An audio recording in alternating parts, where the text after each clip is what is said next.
Cool. Well, people may dial in as the evening progresses. I know the last few have been awfully short, but I'm so happy to have Corinne here today as a guest speaker. Anna, I think you're the only one that hasn't joined us yet. So a little bit about New Yorkers for Mental Health Alternatives. We started in 2022, 21? Exactly. Okay. Yeah. The idea was born in 2021. The idea was born in 2021. Oh, then it was February of 22 or something like that. Yeah.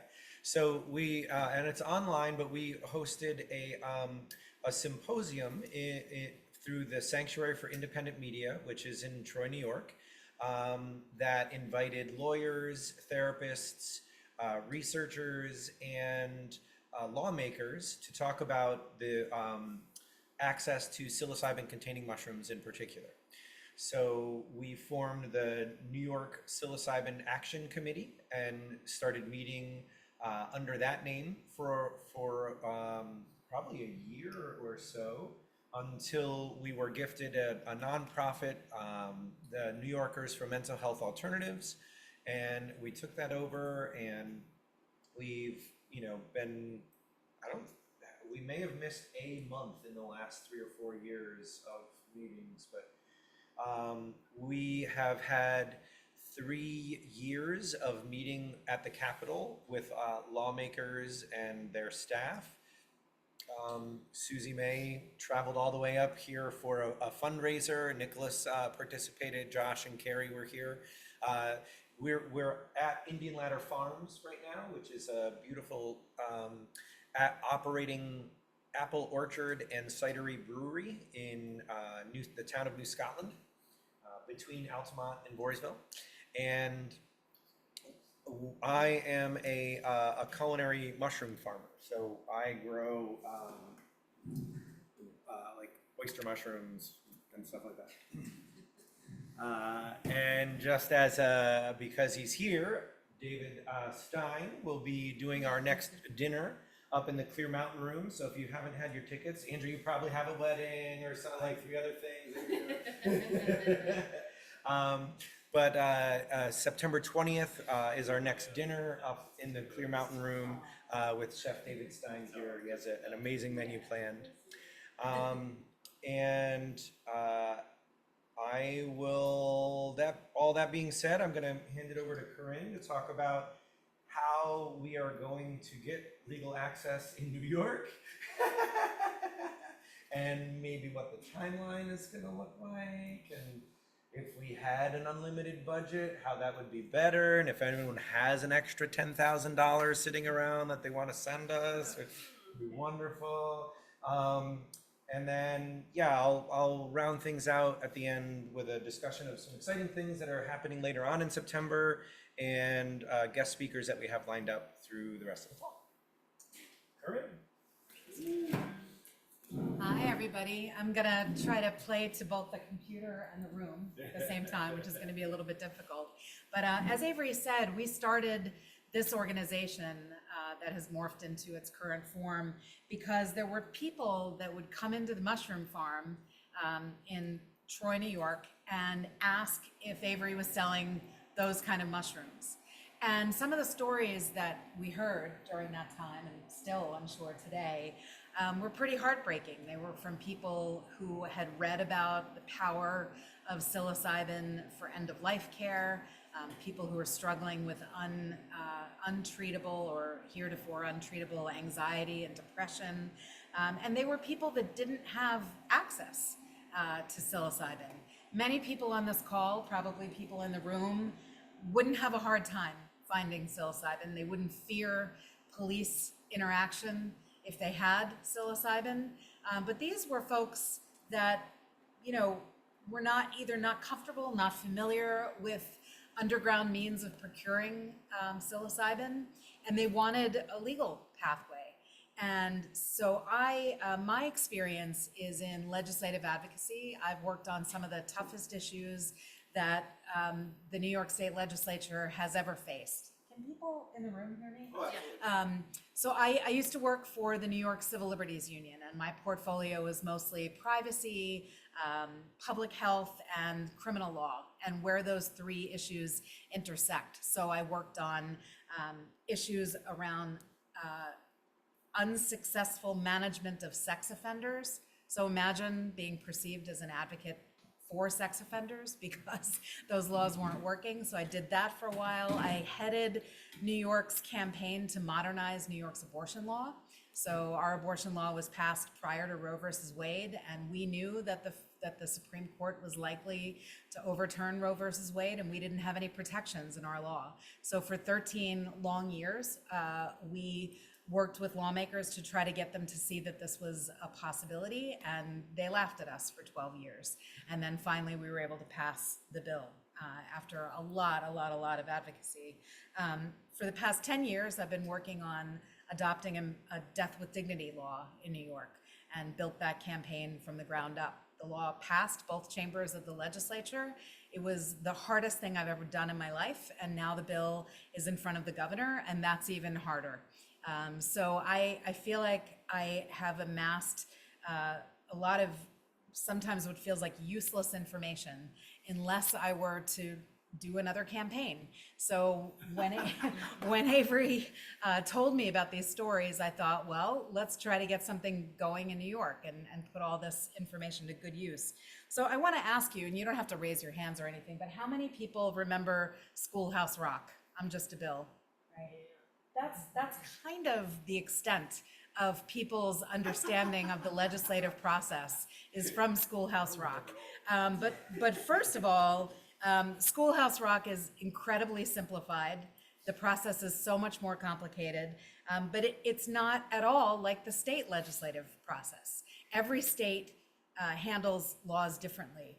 And New York's legislature is among the most complicated, non-transparent, and many people call it undemocratic legislatures in the country. Reports have been written about this.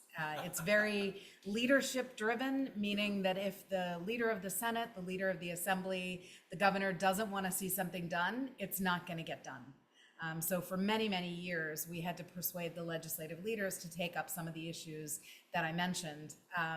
And that in and of itself was a labor-intensive process. Aside from trying to get the bills passed, just getting the leaders to agree to entertain the possibility of a bill is a big deal. So where we're at right now with psilocybin is a big deal. And I'm going to explain why as I tell you briefly what the process in New York is like. So first I want to talk about the basic process. And you could almost write a jingle on what I'm going to tell you, and then I'm going to back up and I'm going to tell you about all of the complications, not all of them, I mean, that would take weeks, but some of the complications, challenges, and possible hurdles that we'll have to overcome along the way. So the first thing that happens is that there has to be an idea. And there are 4 bills pending in the legislature right now that are dealing with psilocybin. And they kind of got introduced in all the different ways. So Assemblymember Pat Burke from Buffalo saw things that were happening in other parts of the country. He was hearing from veterans, and he decided to introduce a bill that is kind of a little bit like bills in other states. He introduced that on his own, and then we found him. He didn't find us. Another way to introduce a bill is that a group of stakeholders, an interested organization, a business, or a group of concerned New Yorkers gets together and says, this law needs to change, or we need to allow for this. They come up with an idea, and they either write a bill or they find a lawmaker who's willing to work with them, and they hash out what a bill looks like. In our case, because I have a really close relationship with Assemblymember Amy Paulin, who is the chair of the Assembly Health Committee, and because I know that Assemblymember Paulin has a member of her family that is affected by something related to psilocybin, she has a relative who suffers from cluster headaches, we went to her and we said, the Burke bill is nice, these other bills are nice, But we'd like to see a bill that allows people with cluster headaches, for example, to be able to use small amounts of psilocybin on their own without having to go to a clinic. We don't want it to be pharmaceuticalized. We want the bar to be low for entry. We want people to be able to gain access to this life-altering medication. Not medication, that's another thing. Substance that promotes neuroplasticity and helps people deal with whatever challenges they're dealing with. So we went to her, and she was willing to explore this kind of an interesting idea, and so we worked with Allison Hoots, who is an attorney who's done a ton of work around psilocybin around the country, mostly around religious exemptions to federal laws. But she was very interested in this model as well, and she drafted a bill, and we went back and forth with the assembly member. And that's one way that you get a draft of a bill. Then we had a bill. What's the next process? The next is that it goes to this office called legislative bill drafting, LBD. And those are the lawyers that work for the legislature that have to decide whether your bill is feasible. Does it match with other laws? Is it constitutional? Does it conflict with other areas of the law that need to be referenced? All the technical things that have to happen with the drafting of a bill. So that process we went through as well, and they spit back a draft, and we liked most of it. And then it got introduced. So a bill gets drafted, it gets reviewed by legislative bill drafting, and then it gets introduced. It gets what's called a bill number. New York has a 2-year legislative cycle. So when a bill is introduced, no matter when during that cycle it's introduced, it will carry through for the remainder of that legislative session. For us, the bill was introduced relatively soon in the first year of the legislative cycle. The legislature adjourned in June. Now they're going to be coming back in January for the second part of that legislative cycle, and our bill will still be active. What happens next is that you try to get sponsors. We've seen bills in Albany pass with no co-sponsors. We've seen bills with every single Democratic member signed on and some Republicans thrown in there to boot, and I'll talk about that and the importance of that in a second, and they don't move at all. So sponsorship if you get a ton of sponsors on, that doesn't mean that you're home free. And if you have no sponsors, that doesn't mean that you have no chance. Every bill is a little bit different. With controversial bills, you want to show a large number of bill sponsors, but then there's a lot more work to be done after that. So for us, we've had really good experiences in talking. As Avery said, we've had 3 lobby days. We've had great experiences with lawmakers. I won't tell you how many of them asked us about the underground market, but there's definitely an interest among lawmakers in psilocybin. And so we have a healthy number of bill sponsors at this particular point. And then once you start shopping around the co-sponsors, you then also need the same version of the bill to be introduced in the Senate. And we did that as well. So we have what they call a same as, and now the bill is sort of primed to move. And this is where most bills stop. More than 30,000 bills are introduced in every legislative cycle. And so you can imagine that the vast majority of those bills do not move. I'm going to tell you about the process, but it's not automatic at all. If it were, there's no way lawmakers would be able to get through that roster of 30,000 bills. So once you have a same as, the next step in the process that's required is that the bill has to go through committees. Generally speaking, it goes through at least 1 committee, sometimes 2, sometimes 3. The kind of committees that it goes through and the number of committees is totally controlled by the leaders of the legislature. The Assembly Speaker gets to decide which committees the bill has to go through and how many. And the same goes for the Senate Majority Leader. Once the bill moves through each of those committees, it has to be passed by one of the houses. During that whole process of identifying sponsors, moving through committee, pressing the leadership for a floor vote. There may be times when a group of lawmakers or one influential lawmaker or one noisy lawmaker makes a stink about some of your provisions, and then you have to go back and amend the law. We haven't had that happen yet, but we need to be ready for it because it's going to happen. It always happens. Once one house passes the bill, then the pressure is on the other house to move the bill. So let's say the assembly goes first, which sometimes happens, and sometimes it's the Senate. It doesn't matter which one goes first, as long as you have a same as bill. Then it's got to go to the other house.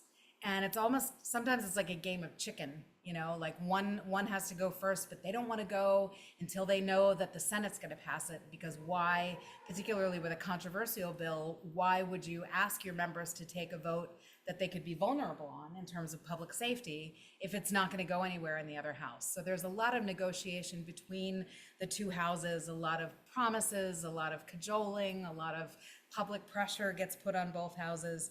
And then if you get it through both committees, or through the committees in one house and pass through one house, through the committees in another house and pass through that house, then it heads to the governor's desk. That process is not automatic either.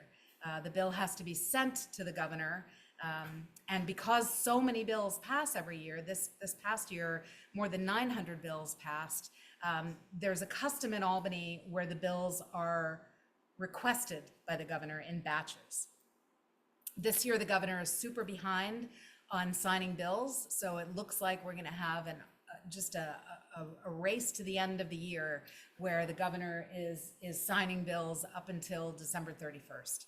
She signed 4 labor bills today.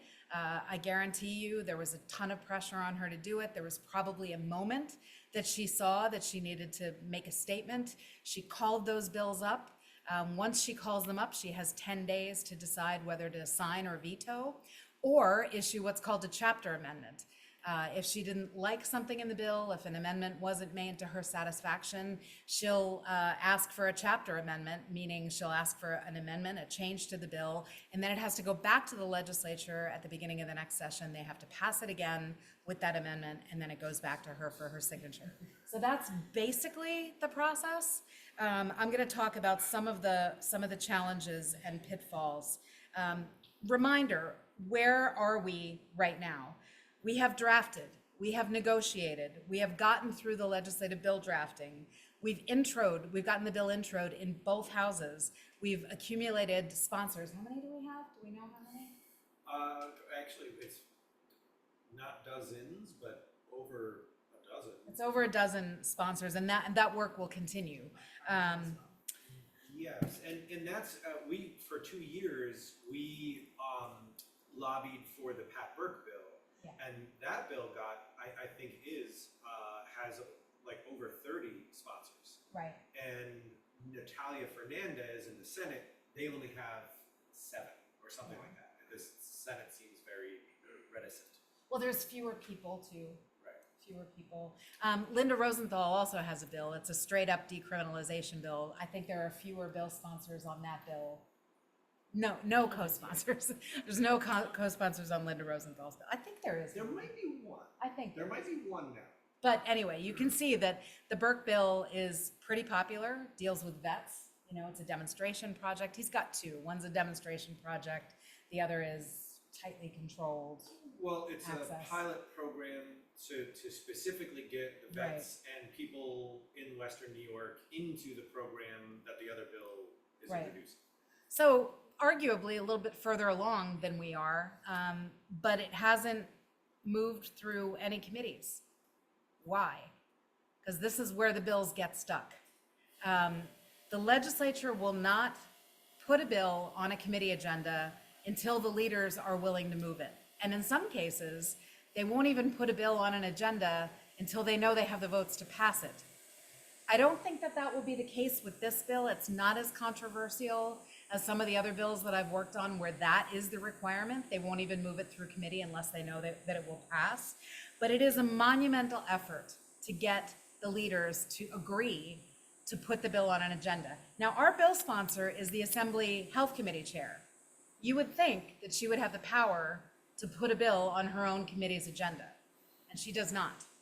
she could submit it, and then the leadership could pull it. And that is what will happen until the leadership's willing to move it. We have a really good indication that we've got a shot here, and that is that we were granted a public hearing. And that public hearing, which will be held by the Assembly Health Committee, is going to happen on September 30th. This is huge. I don't even know how to convey to you how unusual it is. In other states, bills get hearings in committee. The public can come and testify. They can hear from supporters and from opponents. It's a matter of course. In New York, when a bill is placed on a committee agenda, there is no public testimony. In fact, you'd hardly even know that the bill moved through the committee if you sat there and watched the process, because it's so fast and it's so truncated and it's full of shortcuts and language that the layperson wouldn't even recognize. So you could go to the health committee agenda, but you might not understand a word that's being said because they talk in code. So getting a public hearing on something is extraordinary in New York. They do it on big ticket issues. They held hearings on the overdose epidemic. They held hearings on the Rockefeller drug laws, for example, when we were trying to roll back the harshest drug laws in the country. There have been hearings on charter schools, for example, but they're kind of big ticket items that the legislature knows they need more expertise in before they can weigh in.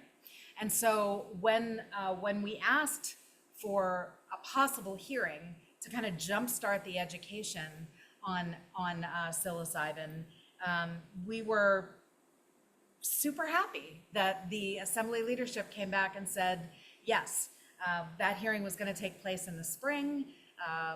Because of budget issues and other things, it was canceled and moved to the fall. And from what I understand, invitations are going out this week to people who the legislature feels that they need to hear from. Now, we worked with the bill sponsor to put together a list of testifiers, and part of the job of doing legislative advocacy is reading tea leaves, trying to figure out, where things are going to go based on the signs that we get. And Assembly leadership came back to us and nixed a couple of people off of our invitation list. And who did they nix? They nixed anybody who wasn't talking about medical issues. People who didn't have a healthcare provider title, people whose description didn't necessarily suggest that they might be able to speak to the health aspects of psilocybin, which is very complicated because as you saw, I misspoke earlier and called it a medicine, and it's not a medicine. It's a plant. It's a naturally occurring substance that can be cultivated. And so what we're trying to do is fit a slightly oval peg into the legislature's round hole of what they expect around access. Remember, when cannabis was authorized in New York, New York was not a trailblazer in this. They followed many other states, and they were only willing to do medical marijuana. And it was very tightly controlled in the beginning, and the groups that were working to expand access kept getting more and more exceptions to the medical model. And then it all blew open when more states allowed for adult use access to cannabis. So I think that one of the first problems that we're going to face based on this early indication from leadership is that they are going to be a little bit surprised when they look more closely and see that what we're looking at is authorizing adult use through a permit model. So if I'm not the person to describe the legislation in detail. Allison Hoots has done that on these calls and will probably do it again.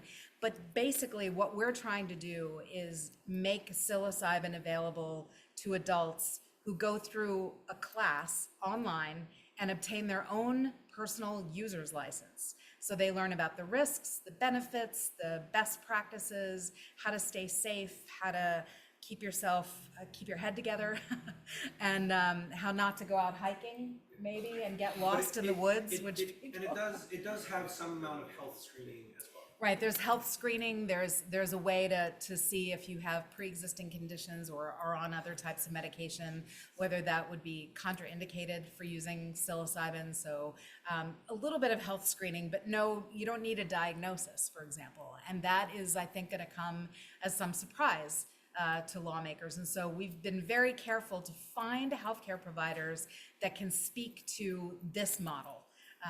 And that's what we're hoping to make that a point at this hearing.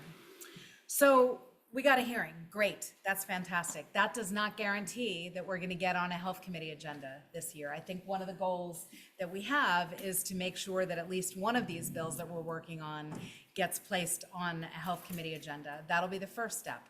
Then it will probably have to go through a committee called the Codes Committee. And all these people, all of these committees are run by individuals. We're very lucky. Assembly Health Committee, that's our bill sponsor. But the Codes Committee, I don't know who that's going to be in the Assembly. I don't know if that's going to be some law and order guy or a woman who thinks that this is a crazy idea, or maybe it's going to be one of our bill sponsors. And that'll be great. But remember, Assembly leadership has to say yes to getting that bill on the committee. Then if it moves through those committees, then you have to get one of the houses, either the Assembly or the Senate, to go first. And this is going to be one of those big bills that I don't know which house is going to want to move first.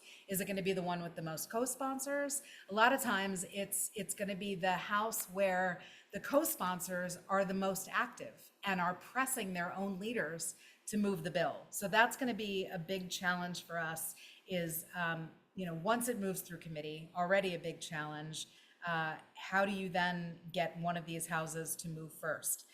Another consideration is, where is the governor? And this governor doesn't tell you where she is on a lot of bills unless she is a super supporter, like banning cell phones in schools, or a huge opponent. And I can't think of an issue off the top of my head. But other than that, she's mum. She rarely talks about what her position is. And so legislative leaders often hide behind that and say, well, I'm not going to make my members take a vote if I think that the governor isn't going to sign the bill.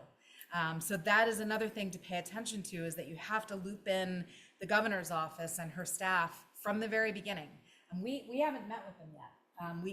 That's something that we're going to have to do, is to get the governor's staff on board and sold on this model. But that is one of the reasons that they hide behind for not moving the bill. And then the other thing that is important to understand is that it is so much easier to kill a bill than it is to get a bill passed. It's a lot easier for lawmakers to do nothing than it is for them to step out and step forward and do something. And so if there is a group that thinks that this is a bad idea, let's just say the Parent Teacher Association, the PTA, they have the power to scare lawmakers into doing nothing. So we're going to have to keep our eye on what the likely opponents for this bill might be. And my suggestion is that we meet with them sooner rather than later to find out, what their concerns are. Our answer to the PTA and other groups that might be concerned is in part going to be that right now people have access to psilocybin and they're using it in ways that they might not be educated about. And on the flip side, there are people who aren't interested in the underground market. They fear police intervention, and for all kinds of racial, economic, and other justice issues, they need a legal avenue for access. So we have some great arguments to make with opponents about why this model is a good one and why doing nothing is more harmful to people than doing something, but that's something that we're going to have to overcome. And then, of course, when the bill gets to the governor's desk, it's not just the soundness of the policy, it's not just the quality of our arguments, it's also the politics. She's going to be weighing what this looks like in terms of her ability to get reelected. And that's this governor, that's any governor. So, when it gets to that stage and it's past both chambers, there's a whole other fight about whether the governor will sign the bill. So I'm going to stop there because I went into a lot of detail, and I want to see if folks have questions about any of those steps of the legislative process. So does that mean like the two police chiefs that we had on the list next? We don't know yet. I checked in about that today, and I said I certainly hope that the Albany police chief is going to be invited, and Yeah, and Boston. legislative council said I hope so too. So, yeah. I was curious, you were saying that leadership needed to bring it in front of a given House committee. Who is that leadership? So the leadership in the assembly is Carl Hasty. It's like the leader of the assembly Yep, decides what goes in front of each committee. Yep, it is. The process in New York is controlled Single-pointed by 3 people. operation. That seems The governor, the assembly speaker, who's elected by his peers, and the Senate majority leader, also elected by her peers. 3 people. Yeah. It's insular, is that what you said? It's circular, but that works. Circular, insular, yeah, we could. Undemocratic is another. Undemocratic is So- another word. Another Also, adjective. you said you know certain people got nixed from the list for the hearing, but you don't know who. They don't tell you. Well, Or we just haven't. they sent back and they said, we don't want to invite these people. And then we wrote back with arguments about why they should. And now the invitations are going out. We don't know. Okay, so we don't. So some of those people who they initially nixed might be. Yes. Okay. We have no idea where Oakland is on this. Not yet, no. And you know what? It's almost impossible to find out where Hochul is on something that's not directly in front of her. And even then, it's where the work is going to be surrounding her with supporters. So talking to her, her political people, talking to her program people, talking to her health people, talking to her criminal justice people. It's surrounding her with messages of why this is a good approach. Because we're not going to know where she is until she decides whether to veto or sign. Where was she on pot? She was cutting ribbons as lieutenant governor all across the state. So I have no idea. She didn't have to sign the bills. So there were 900 bills were passed, both House and Senate this year. Yeah. Why doesn't she just sign them? Well, first of all, a lot of them are complicated, and she herself probably doesn't know yet where she stands. And you can't sign them all at once because it takes a little while to read them, analyze them, and then one of the questions people have is why does she wait so long? And in part, she waits until the end of the year for some of the most controversial things because it gets buried in the People are holiday paying less news. attention. They pay less attention.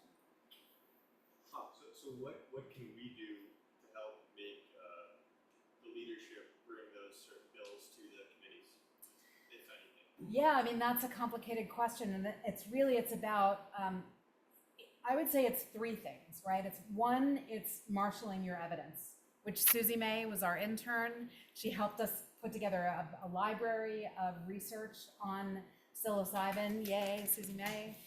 So it's making sure that we're on top of the facts and the evidence for why this is a good approach. Then it's an education effort. So if you participate in the lobby days and in the education efforts, that goes a long way. We're building a group of lawmakers that will become our champions by doing that. The more we talk to them, the more that we interact with them. They also asked for the chocolates and the soup.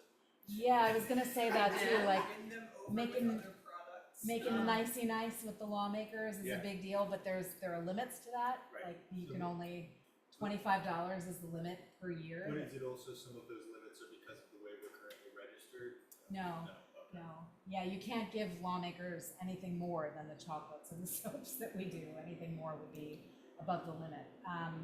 There's stuff that happens outside, of course. I mean, the Catholic Church does a ton of things to influence legislation, right? Well, that's But what we I get caught, that's. I had a question, so if. But let me tell you the third thing. And the please, third please. thing is voter pressure, is getting voters to contact their lawmakers and say, why isn't this bill moving?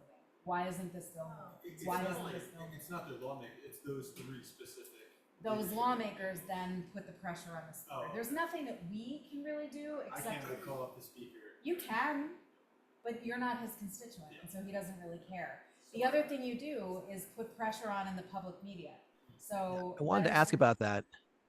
letters to the editor, opinion pieces, news stories. That's another big way to influence lawmakers is to get something in the news. Would canvassing help? Doing canvassing programs or canvassing campaigns? Do you mean going door to door in neighborhoods? Yeah. I mean, it I can. know it takes like small army to do that, but Yeah, I was gonna say it's like super Yeah, labor and- intensive. And Yeah. Nick, Yeah. unfortunately, you're in the capital region, right? yeah. So all of the lawmakers in the capital region are already on board. So there's no Okay. reason to canvass in our area. Well, one of the things that we have struggled with as a movement, as much as, Anna is joining us from Hudson and Susie May is down in the city, most of the people that are like doing things are here in the capital region. And we're trying to make more active inroads in other areas of New York, because really the most important thing that just a general person can do is tell their lawmaker that this is an issue for them. And so, we're working on an app that people could just click a button and it would send something to their lawmaker, but that costs money, so we need money to do that. Sending out mailers costs an incredible amount of money. So all these things we could do, we need money to do it. Canvassing is the least expensive thing to do, but the problem is nobody wants you knocking on their door anymore. It's true. I mean, the last time I Yeah. canvassed was for a Senate candidate, and I can't tell you how many places roped off their front door, put plants there during election season. They just don't want to engage. So what do? You do digital advocacy. When you open up your computer and you see an ad pop up, it's probably because somebody paid to target you, because they think that you would be somebody that would want to see that message, whether it's a social justice message or a product. But there are very sophisticated digital advertising firms that will try to find you like-minded people and serve you an ad that then you click on and take an action. And that's kind of the most fruitful way of getting people to weigh in with their lawmakers. But it's really important that those lawmakers hear from their voters, and then those lawmakers become your champions, and they go to the Assembly Speaker and say, I'm getting deluged with calls from my constituents. You need to move this bill. That's the trick. Yeah.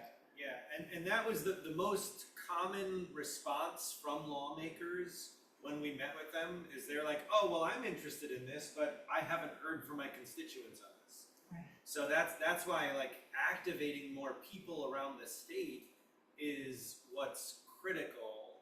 And how do we get people to do that when, I mean, look at right now, there's 4, 5, 6, 7, 8, 9, 10 people that are at this meeting.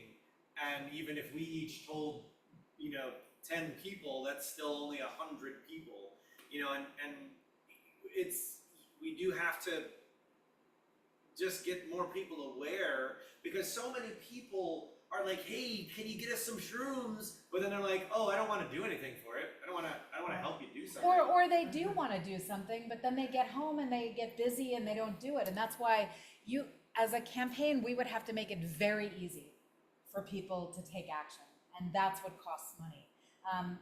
The canvassing question made me remember that another thing that campaigns early in the process should do is public meetings, town halls, presentations, movie screenings. So if we were to take the state and divide it up into regions and do a film screening of Fantastic Fungi or something. Reconsider, they want to do that. Yeah. And I mean, we've talked about that. It's just, Right. we've done it now twice in the Capitol. But Person power. It takes person power. It would take one of you, hopefully one of you lives in another part of the state, saying, I will take this on. From soup to nuts, I'm going to find the venue. I'm gonna take the film, I'm gonna find some speakers, and I'm gonna run this event and have a sign-on sheet and bring more people to these meetings. That's how you grow movement. But I'll tell you, in this age where, I don't know, I think it's very difficult at this particular moment because people have lost faith in our systems, you know, and they're overwhelmed with negative news about lawmakers, and they just don't want to be involved. It is the worst I have ever seen it. So we've got a lot of challenges, but we're on the right side of history. The evidence is there. The lawmakers love it, and we could succeed. We just need to do a lot of hard work to get there. We didn't. There might have been other questions here, but I don't know how to see Oh, it. I was gonna ask. So you said a digital app would be a helpful process, and Yeah. what else digitally could be useful? So I would say three things. One is you need a mechanism where if you're tabling at an event, or if you're out and about in the community and you tell somebody what you're trying to do, and they say, oh my God, I'm totally on board. And you say, here, scan this QR code and send a letter to your lawmaker. And they scan it, and their information auto-populates, and off goes an email that we have pre-drafted, and it goes. And not only does the lawmaker get it, and maybe the speaker gets it, and the Senate Majority Leader gets it, and the governor gets it, because you can set it up that way, but then we have their email address so that we can communicate with them and invite them to take more actions in the future. And that kind of a digital app costs about $15,000 a year. Means like 15,000 to maintain, or 15,000 to develop.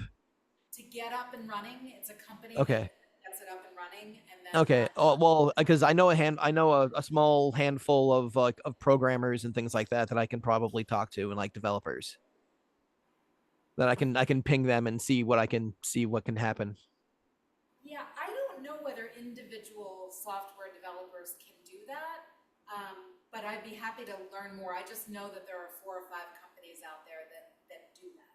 So when you go to, like, if you're an animal activist and you go to PETA or whatever, and they say take action, and you click the button, and there's an auto, letter that generates, that's likely a company that's doing that. I don't know if it's an individual software developer, but Farm Bureau has a good e-lobby. Yeah, you just have to click the button. But the other thing I mentioned was digital advertising. It's engaging a firm that knows how to develop digital ads and knows how to target audiences and knows how to buy those ads in the right spots.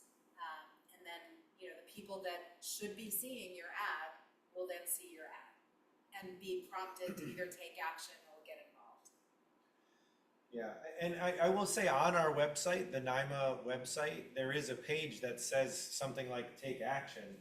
And there is a letter that we've drafted, but you as a user have to go to a link, find your lawmaker, then put the email in your outbox, change the information and send it.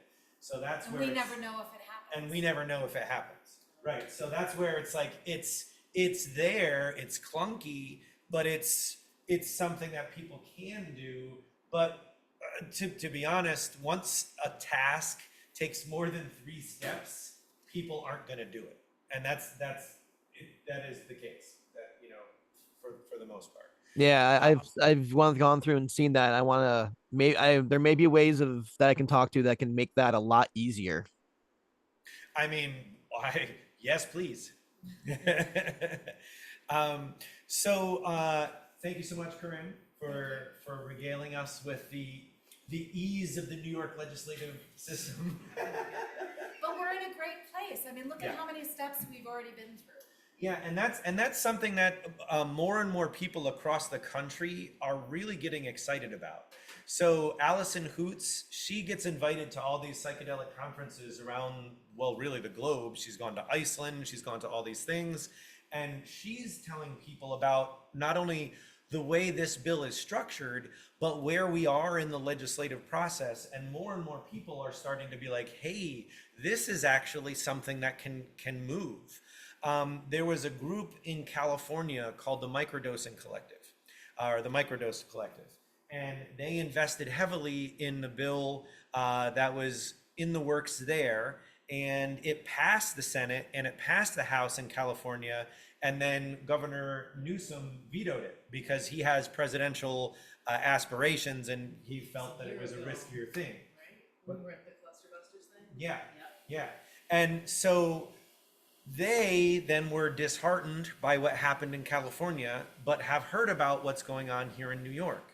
And so they are starting to partner with us. And on September 26th, we have a big donor dinner down in Soho. Actually, we just got the location, I think either today or yesterday. And, you know, it's $1,000 a seat. And they are going to take the donations that they receive through that and give it right to us. So the idea that, you know, we possibly could realize this app is closer than it's ever been before. You know, I mean, Corinne talked about how you worked for 13 years, for 10 years to pass these bills. This is only our third, or now going into our fourth year. So this is really early in our advocacy. And I do feel like we've come a really long way. You know, one of the things I forgot to mention is that it's, you know, we've been very, very fortunate to have the help of Micah Bella. Oh my God, yeah. Normally, you have to hire a lobby firm, which is another gigantic expense, $5,000, $600,000, I'm sorry, $5,000, $6,000 a month. And Abella and Dickinson has been doing this for us pro bono. So For over a arranging the year, meet- for almost 2 years. Yeah, arranging the meetings, getting us in front of some of these lawmakers, it's just invaluable what they've been able to do for us for free. And Allison, also, pro bono services of a lawyer. So we've got some really great people on our side, but I can't imagine that that's gonna last forever. No, and I think that it is, like you said, you know, we're on the right side of history. I think people see the need for access to this and why it's critical right now with the state of everyone's mental health being what it is, and that this could possibly offer pathways to easing that stress and those challenges. So if anyone knows anyone that could afford $1,000 a plate dinner It's a really swanky place. at a really swanky place, and this is what, so Julia Salazar and Amy Paulin will both be there. Now, What was the date again? I'm making notes so I can put the it's word out. Friday, September 26th. Thank you. But how can they come because it's a donor for their issues? Like, if we can't give them a bar of chocolate without running the risk, how can they go to $1,000 a plate? They won't be able to eat the dinner. We'll buy them other food that costs. And Amy Paulin doesn't eat anyway, so. Oh. No, I mean, neither one of them eat anything, so no, they just won't, they can't accept a meal. They can go to an event where there's fundraising for an organization that's supporting one of their issues, but they can't accept the gift, and the gift would be the meal. Okay, I was gonna ask that, okay. Great. Are there speakers? Are there speakers there, or is it just like people talking? Well, so Allison Hoots is gonna be there, Corinne or Or Mike Mike, yeah. is gonna be there, Joe McKay is gonna be there. I guess, I mean, was there like I know these people will be mingling around, but is there like there's dinner and a lecture, or it's just like a dinner and a I cocktail don't know hour? that there's a structured program Not yet. as of yet, Not yet. but I feel like that is what's going to happen.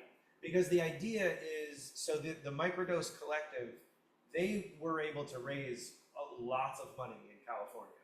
And they are really excited with not only the content of this bill, but where we are in the legislative process. And so they're trying to activate some of the people that help them in California to help us here in New York. And so anyone that's coming from afar, like David Bronner is on the list, you know, so from Dr. Bronner's. I don't know if he's coming, but he's been invited or whatever. And so he's in California, but he's heavily interested in passing legislation that gives access to psychedelic substances. So but does he know where we are? Like, that's part of what is gonna have to happen. Is it's gonna be not only, you know, educating, well, it's gonna be educating the people that come to that. So I imagine that there is gonna be some amount of speaking involved. Do you wanna come give a talk? Is that what you're saying? No, I think there are people far more prepared to do that. So that's really exciting, and just the fact that this is happening, you know, that the Microdose Collective has gotten on board, and you know they want to help as much as they can, and not any of them are even in New York, I don't think. Is that? Microdose Collective? Yeah. I don't think so. Yeah, so this is it actually, this is kind of huge that we're starting to get broader support from, you know, people that are in the circle or whatever. Are you familiar with Double Blind Magazine? Oh, yeah, of course. When, I hadn't thought to bring it up before, and I've known of them for several years now, and they're kind of into all things psychedelic. Yeah, music Jack- and wine, and So Jack Gorsline, who is a psychedelic reporter, after the hearing or during the hearing, he is going to do a live stream interview, and Double Blind and Psychedelics Today and one other podcasty newspaper thing that I can't think of right now is like sponsoring him. So, you know, and he's written a little, you know, about the state of psychedelic legislation across the country. And, you know, I feel like that too will help get the word out more. And so one of the things that, you know, he wants to do is like, as people give testimony, like come kind of talk to him so he can be like, oh, like this is what's going on in New York right now. Double Blind might be interested in what we're doing. They try to keep their, Yeah. you know, I get why we. Yeah, I do too. Saying this is what's going on in this state and that state, and these things are going through these They've legislatures. had us in there. Yeah, and like I said, Jack is like dialed into them. So when he does his thing, it'll go through that portal too. Yeah. And then, like Corinne mentioned, so on the 30th, people, whoever gets invited, whoever gets the actual invite, is going to be invited to speak to the Assembly Health Committee, but anyone that hears about it can go. So that's correct, right, Yeah. Corinne? So if you are down in the city, or if you know people down in that area, on September 30th from 11 to Who knows? 11 to 4, whenever it's around over that, at yeah. 250 Broadway, is where this hearing is going to be. And so if we could fill that room, you know, not only with people who are presenting to the committee, but just to people that are like interested, and I think that also would go a long way for showing to the lawmakers that, you know, this is an issue that people are interested in. You said again that was 250 Broadway. 250 Broadway, that's correct. What was the time range? Not posted yet. I think it's starting at 11. Yeah, and then it just goes as long as it takes for those people to testify, questions to be asked, all of that. People have 2 to 3 minutes to talk. Yeah, I know. it is a short amount of time, But people supplement their remarks with written testimony. yeah, and so even those people that we've put on the list to get invites that may not be getting the invites, or that couldn't attend because there's, you know, like a former New York police officer, Ethan Abend, who was a SWAT team member that recovered using psilocybin containing mushrooms. His testimony is incredible, but he can't go. And so we're going to be able to submit written testimony as well that will be part of the official record. So anyone that, you know, we're trying to build that amount of documentation as well. Yeah, so some really exciting things. And then our October guest speaker is actually going to be Senator Julia Salazar. So I'm pretty sure she's going to join us through Zoom, but there will be donuts and tea. And she's going to talk about why the issue is important to her and where she is in the legislative process. And hopefully our November meeting, I have another lawmaker that I have yet to reach out to, but I'm pretty sure we can get them on board as well. And then, as Amy pointed out, the store here closes from January, February, March, and so we might have to take a hiatus in personal meetings, but who knows what the future holds. So, and I think we just have to get a December speaker. And I am getting someone last time lined up or asked about getting a doctor or a psychologist or someone to speak about actually what happens in the brain when we consume these different substances. And I have a couple lines on getting someone that can speak to that. So that might be our December meeting if I can get that lined up. So that'll be really cool. That'll be much more sciencey and stuff. Yeah.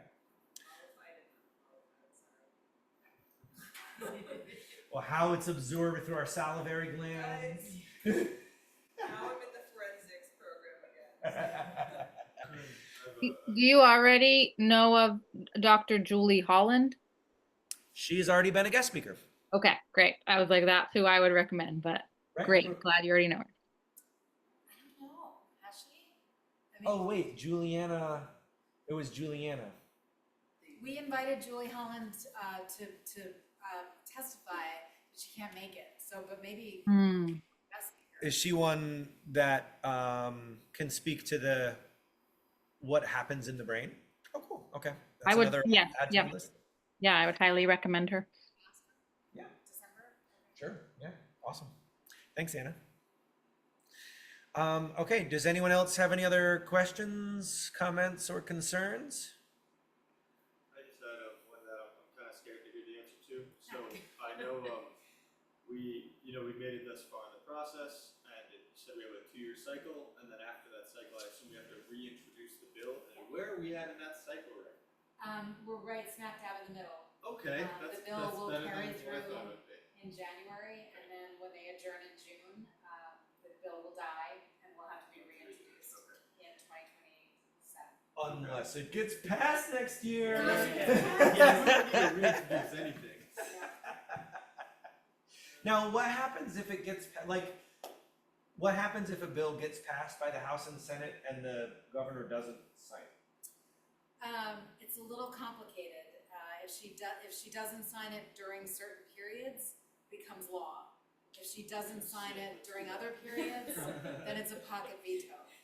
But it doesn't matter because she doesn't do that. She either signs it, vetoes it, or issues a chapter amendment. You're saying with she, like that's her track record. She's not letting Yeah, it she's go. not a So when is she done? She's up for re-election, not this November, but the following November. Okay, so it's also. So she's basically running. She's Oh, running okay. for governor. Against her friend. Against her own second in charge. Well, at Obama least was- Oh, yeah, Stefan. She was referring to at least. Awesome. Well, so Nicholas, if you can somehow create a magic portal for people to easily communicate to lawmakers, that would be wonderful.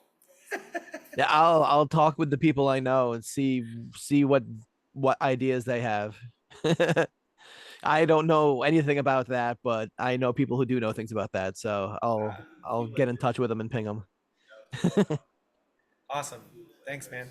And Question related to that, and this is because I donated to a couple of Democratic causes online, and I get deluged by everybody, and sign a petition, yeah, great, but it's always with a handout. And I understand these things cost a lot of money, but I find personally, when it's always, oh, and by the way, we want money now, it puts me off. It makes me less likely to contribute, Right. even though I understand these things are costly. So, I mean, if there's a way to set something like that up, and we can detach it, or at least not make it, oh, and by the way, since we have you here, give us money.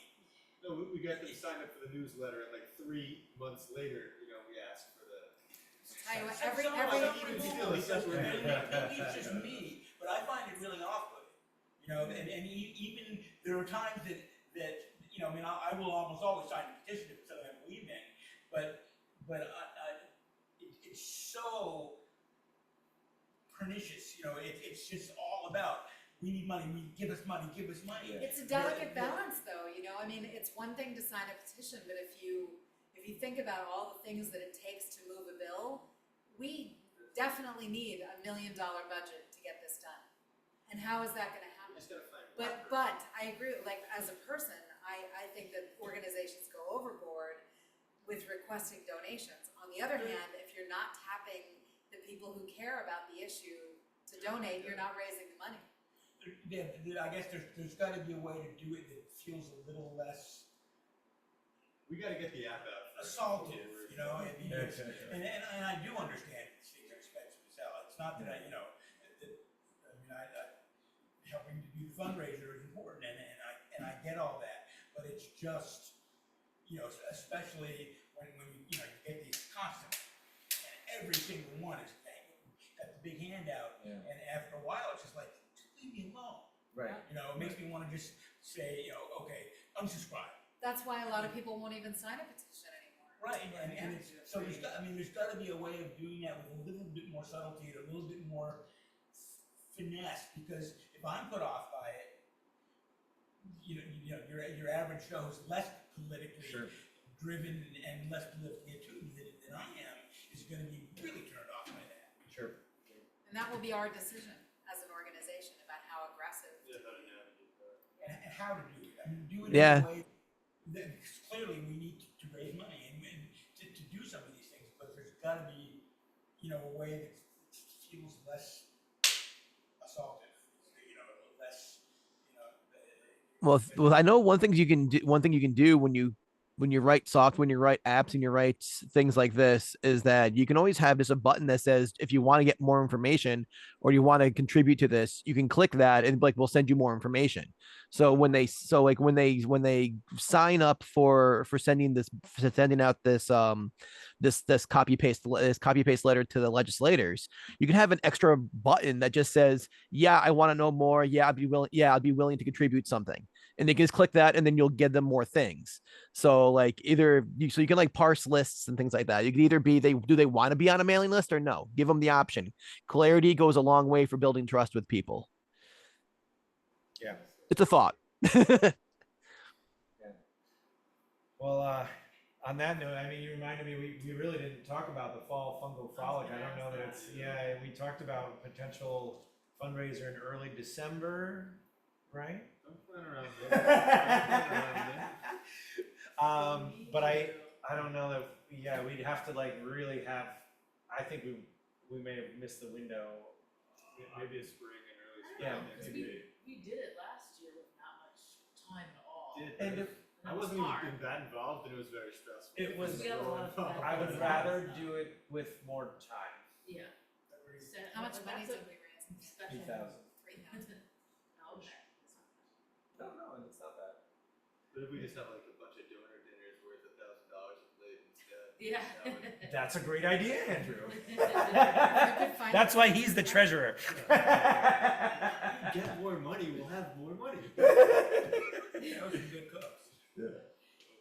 Awesome. All right. Well, thank you all so much. Anna, thanks for joining us. Hopefully we see you again. Susie May, really appreciate you.